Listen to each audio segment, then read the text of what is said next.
Hey, it's Kyle Leon here. Vince called and asked me to do a short video for you today talking about the 3 techniques that I personally use with success to help pack on lean muscle without fat. So, I'm going to stay within the most important topic of all when it comes to physique development. This topic, of course, is nutrition. Now, you've probably heard a million times that nutrition is by far the biggest factor in how you look. You've probably heard sayings like, abs are made in the kitchen and you can't out-train a bad diet. And the reason why you've heard these sayings are because they're true. If you ask any fitness model or bodybuilder what the most important factor is in how you look, that's exactly what you'll be told. Now, I'm a nutrition guy and I can talk nutrition with you for hours, but what I want to do today is cover the main topic that I feel will benefit you the most with the information I can give you. This topic is called systematic nutritionism. This just means optimizing our nutrition to maximize muscle without fat. Now, when we're trying to build muscle without fat, you've undoubtedly heard about protein. And yes, I understand protein is important, okay? Protein is the building block of muscle, and protein is important to keep high regardless of whether or not you're trying to build muscle or lose fat. But getting your ideal protein intake down, and fat intake down for that matter, is not challenging. You're going to be able to accomplish that fairly easily. What is a little bit of a different story, though, is your carbohydrate intake. Now, keeping that in mind, let's dive into 3 techniques of systematic nutritionism. 1. Carbohydrate capitalization. This technique is used with a lot of success by many people. Basically, this technique involves structuring the majority of your daily carbohydrates around your workouts, pre and post-workout. If you're looking for a rule of thumb, I would go 70-30. That means 70% of your daily carbohydrates should be consumed throughout your pre and your post-workout window. The other 30% preferably would come first thing in the morning. 2. Somatify your nutrition. This just means adjusting your nutrition to your somatotype. Body type is another word for somatotype, and you might have heard of the 3 basic body types by now, which are ectomorph, mesomorph, and endomorph.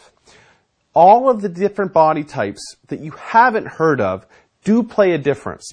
You see, on that pendulum of ectomorph, mesomorph, and endomorph, in between there are many different variations of body types that a lot of people have not talked about yet, and only some of the higher world-renowned nutritionists and sports nutritionists are identifying the way these different body types react to different nutrients, especially carbohydrates.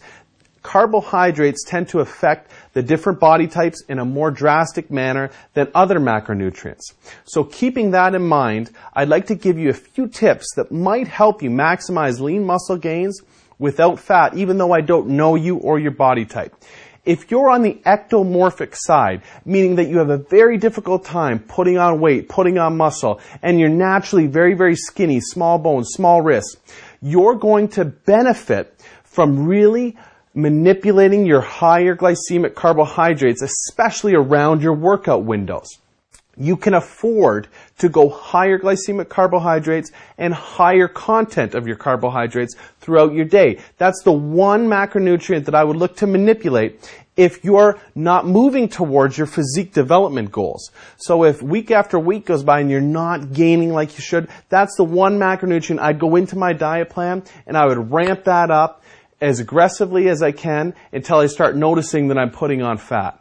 That being said, if you're conversely on the endomorphic side and you put on fat easily, you're in a different boat. You're very, very sensitive to carbohydrate intake. You need to be very careful about your utilization of carbohydrates, and you should specifically stick to complex carbohydrates surrounding your workout. But other than that, you don't really want to dive into any high glycemic carbohydrates and really lay off the carbohydrates at other times of the day. Now, that being said, I think we're in a good place for you to understand that there's different body types out there that respond differently to certain nutrition plans, and finding the right nutrition plan for your body type is probably something that you should invest some time towards by measuring your results of your current nutrition plan if you're not moving towards your physique development goals quickly. 3. Adjust your nutrition to your weight training regimen. This is one mistake that's easily avoided that I see a lot of guys making that's actually hurting themselves more than they understand. You see, you could have the very best generic, meal plan from a book, magazine, or online report that says, I'm supposed to have this meal 1, this meal 2, this meal 3. As you know, it's not customized for you, for your body type, but it's also not customized for your weight training regimen. You need to understand and adapt and adjust your nutrition to your weight training regimen.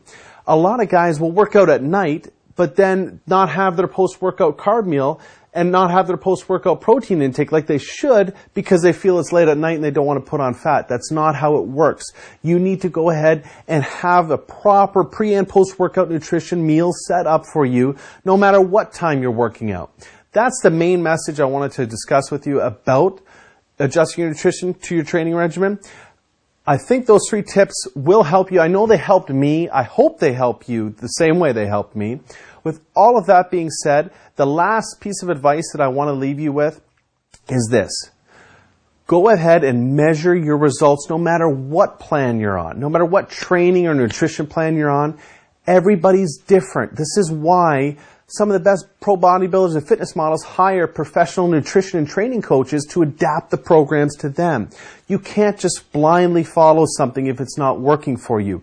Your job is to measure your results and adjust accordingly. The nutrition tips that I've given you today, I think will help you go into your plan, your nutrition plan, and adjust some things to see if that makes a difference if you're not already experiencing the results that you want. But the idea is, make sure you measure your results. After a few weeks, if it's not working, change. We're all about evolving and changing and learning what's best for our particular bodies, our training schedules, and our work schedules, our life. Everything needs to be adjusted for what's best for us. You can't blindly follow something and just hope that one day it's going to start working for you. I think that I don't want to sound like a preachy or anything like that, but this is important stuff to me that when I learned it, really helped. And I hope that I was able to help you in any way that I could. Thank you very much for your time. I hope that was helpful, and we'll talk to you soon.